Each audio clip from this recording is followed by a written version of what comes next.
BCS police ক্যাডারের ৩০তম ব্যাচের কর্মকর্তা মোহাম্মদ গোলাম সাকলাইনের সরকারি কর্মজীবন দ্বারপ্রান্তে এসে পৌঁছেছে।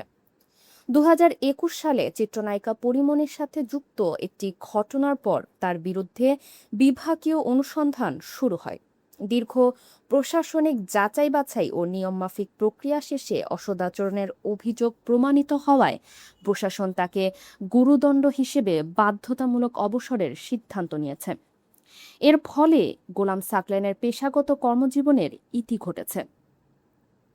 ঘটনাটির সূত্রপাত মূলত ২০২১ সালের ঢাকার বোট ক্লাব কেন্দ্রিক একটি মামলা থেকে।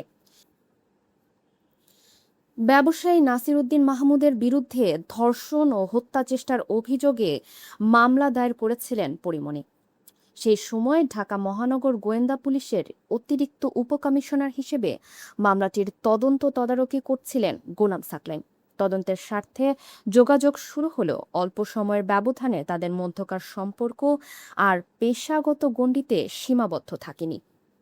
এই ব্যক্তিগত সম্পর্কের বিষয়টি জানাজানি হলে পুলিশ সদর দফতর থেকে একটি তদন্ত কমিটি গঠন করা হয়। তদন্তে প্রাপ্ত তথ্য অনুযায়ী পারিবারিক জীবনে বিবাহিত ও সন্তানের জনক হওয়া সত্ত্বেও সাকলাইন পরীমনির সাথে নিয়মিত যোগাযোগ রক্ষা করতেন।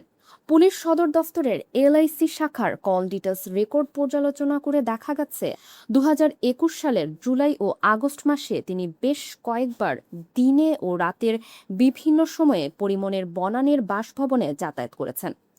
তদন্তের সবচেয়ে বড় প্রমাণ হিসেবে উঠে আসে ২০২১ সালের ১ আগস্টের একটি ঘটনা। সাকলাইনের স্ত্রী শহরের বাইরে থাকার সুযোগে পরীমনি রাজারবাগের সরকারি কোয়ার্টারে আসেন এবং সেখানে টানা প্রায় ১৭ ঘণ্টা কাটান।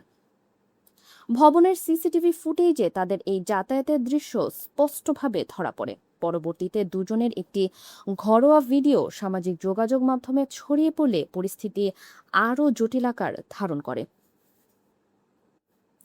২০২১ সালের আগস্ট মাসে মাদক মামলায় পরীমনি আটক হওয়ার পর সিআইডির জিজ্ঞাসাবাদে এর সম্পর্কে আরও খুঁটিনাটি তথ্য সামনে আসে।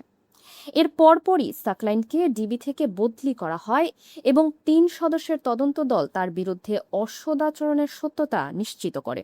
এরপর শুরু হয় আনুষ্ঠানিক বিভাগীয় মামলা, আত্মপক্ষ সমর্থনের নোটিশ, ব্যক্তিগত শুনানি এবং সরকারি কর্ম কমিশন পিএসসির পরামর্শ গ্রহণের পর সরকারি কর্মচারী শৃঙ্খলা ও আপিল বিধিমালা অনুযায়ী তাকে চাকরি থেকে বাধ্যতামূলক অবসরে পাঠানোর সিদ্ধান্ত চূড়ান্ত করা হয়। একটি ফৌজদারি মামলার তদন্ত করতে গিয়ে তৈরি হওয়া ব্যক্তিগত যোগাযোগই শেষ পর্যন্ত গোলাম সাকলাইনের পুলিশি ক্যারিয়ারের অবসান ঘটালো।